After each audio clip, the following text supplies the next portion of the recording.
Imagine this. You've just stopped responding to someone who's been subtly controlling you, maybe for months, maybe even years. You finally go quiet. No calls, no texts, no emotional reactions. Within hours, they're flooding your phone, ringing your doorbell, or contacting your friends. But here's the truth Carl Jung uncovered, one that will completely change how you see this behavior. Their panic isn't about missing you. It's about facing something far more terrifying to them. And by the end of this video, you'll understand exactly why your silence is the one thing they can't handle, and why it holds such deep psychological power. Let me begin with Sarah's story. Sarah was in a relationship with someone who appeared perfect at first, charming, attentive, magnetic. But over time, she noticed the shift. Everything became about them. Her feelings were minimized, her reality constantly distorted. What Sarah didn't know at the time was that she was caught in what Carl Jung would later define as a shadow projection. She wasn't just being ignored, she was being used as a screen for someone else's unresolved darkness. Then one day, Sarah did something powerful. She didn't scream, argue, or plead. She went completely silent. She disengaged. And what happened next would have fascinated Jung himself. The person who once seemed so dominant, so in control, suddenly unraveled.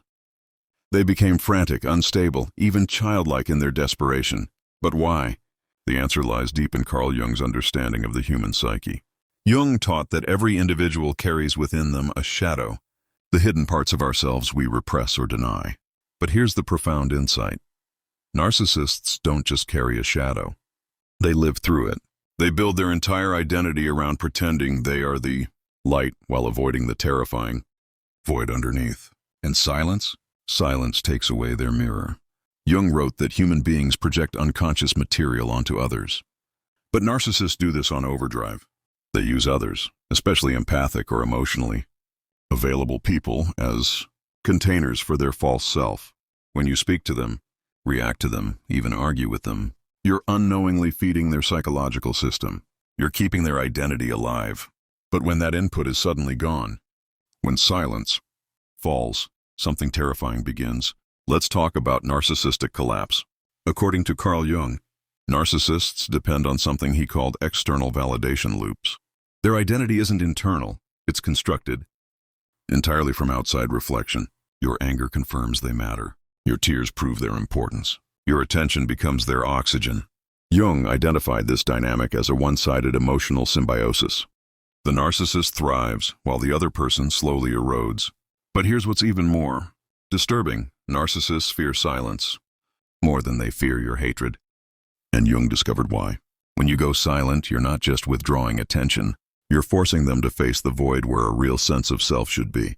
Jung described this as narcissistic decompensation, a psychological breakdown that occurs when the persona can no longer function without outside reinforcement.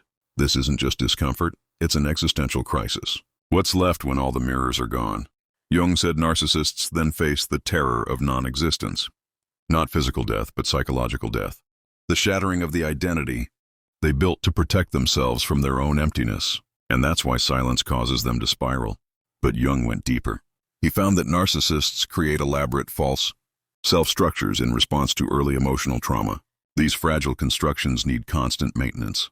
So when you remove yourself from the equation, you're threatening the very scaffolding of their mental survival. According to Jung, narcissists go through specific phases when their manipulation no longer works. Understanding these phases gives you clarity and strength. During a difficult journey. Stage 1. Confusion and testing. In the beginning, they can't comprehend why their tactics aren't working. Jung called this psychological disorientation. They test the waters. A sweet message here. A guilt trip there, maybe a subtle threat. They're trying to reignite the emotional bond they used to control you. This isn't a plan, it's desperation. What Jung called psychic flailing. Stage 2. Narcissistic rage. When their testing fails, they erupt. But this isn't normal anger. Jung believed it stemmed from a deep existential terror. You've removed the mirror, and now they're looking into nothingness. That panic gets projected as rage. You'll see outbursts, dramatics, and threats. Not because they hate you, but because you've stripped away their illusion. Stage 3. Manipulation through others. Jung described this as activating the emotional web. They'll use mutual friends, family, even children to get a reaction. They'll present themselves as the victim, claim concern for your well-being, and make it look like they're simply reaching out of love. But Jung was clear. This isn't conscious planning. It's instinctual emotional manipulation. Stage 4, psychological collapse. If silence continues, narcissists begin to deteriorate. Depression, anxiety, physical symptoms, or regressions into childlike behavior appear. Jung said this is when the false self shatters, and underneath, you'll often find someone who never developed the capacity to self-regulate, someone who never learned how to be whole without constant feedback. But this isn't necessarily the end. Jung believed that crisis can lead to transformation. He called it individuation, the journey to psychological wholeness. But the question is, can narcissists make that journey? According to Jung, the answer is rarely. While some may begin to confront their shadow in the face of collapse, most will retreat. They'll search for new mirrors, new sources of validation, new people to manipulate. Jung called this shadow reinforcement, a doubling, down on the very defenses that are destroying them. That's why your silence is powerful. It doesn't just expose the narcissist, it heals you. Jung taught that silence is a conscious decision to stop playing roles in someone else's psychological theater. It is, as he put it, a refusal to participate in unconscious drama. When you don't react, you strengthen your own center. You begin building what Jung called the authentic self, the inner being that doesn't depend on others to feel worthy. This is crucial for true psychological maturity. But there's more.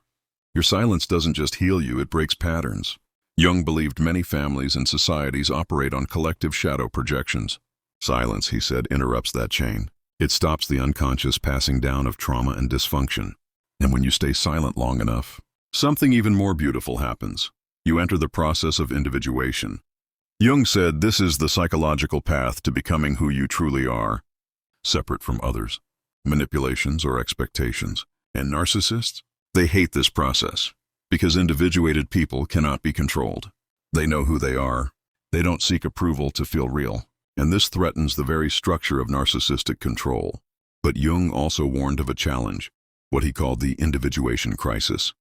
It's the guilt you feel when you stop engaging. Stop rescuing. Stop explaining yourself. This guilt doesn't mean you're doing something wrong. Jung said it's a sign that you're breaking free from generational conditioning, especially the belief that you're responsible for others' emotional states. He called the answer compassionate detachment, caring but not enabling, loving but not sacrificing your truth. So how do you know your silence is working? Sign 1, escalation. Jung said narcissists often escalate when their manipulation fails. They panic, intensify their efforts, and try everything they can to get a response. Don't be alarmed. This means the dynamic is shifting. Sign 2, triangulation. They bring in others to break your boundary. Mutual friends, shared family, emotional blackmail. Jung said this is a classic move that proves your silence is disrupting their control system. Sign 3, idealization. Suddenly they're everything you ever wanted them to be. Romantic, kind, generous. But Jung warned, this is a trap. It's not healing. It's rehooking. So what is real healing? Jung said authentic change is marked by real remorse, not for their pain, but for the harm they caused you. It's not about what they want from you. It's about what they want to fix in themselves. And most importantly, it's followed by action. Therapy, self-work, accountability, without expectation or manipulation. And yet, even then, Jung reminded us, you are not obligated to go back. Some relationships, he said, are meant to wake us up, not to last. Returning too soon can lead to regression, falling back into old patterns. Your task, Jung said, is not to save them, but to listen to your inner voice. And that voice, it grows stronger in silence.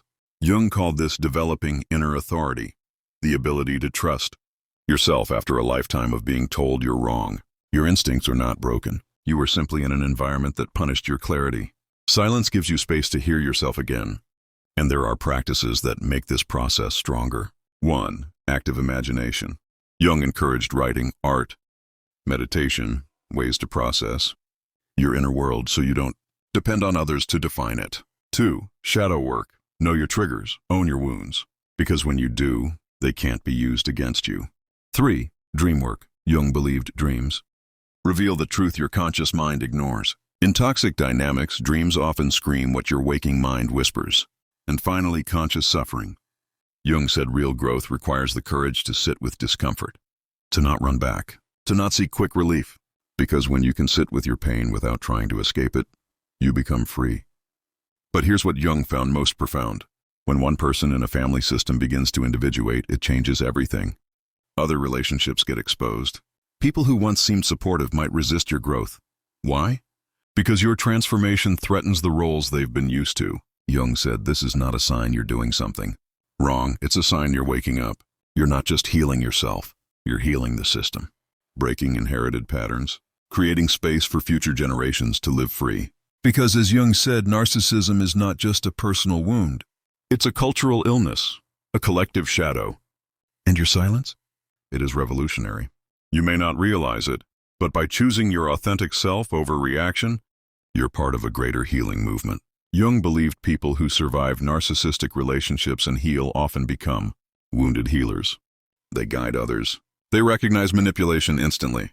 They become beacons of clarity in a world clouded by projection. But Jung had one last message. Freedom requires vigilance.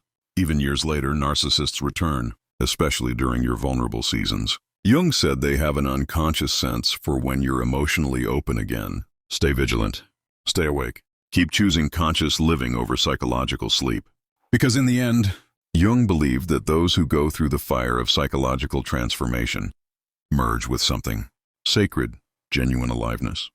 Not drama, not chaos, but presence, peace, the ability to love deeply without losing yourself. And so, if you've gone silent, remember, it wasn't to punish them. It was to protect you.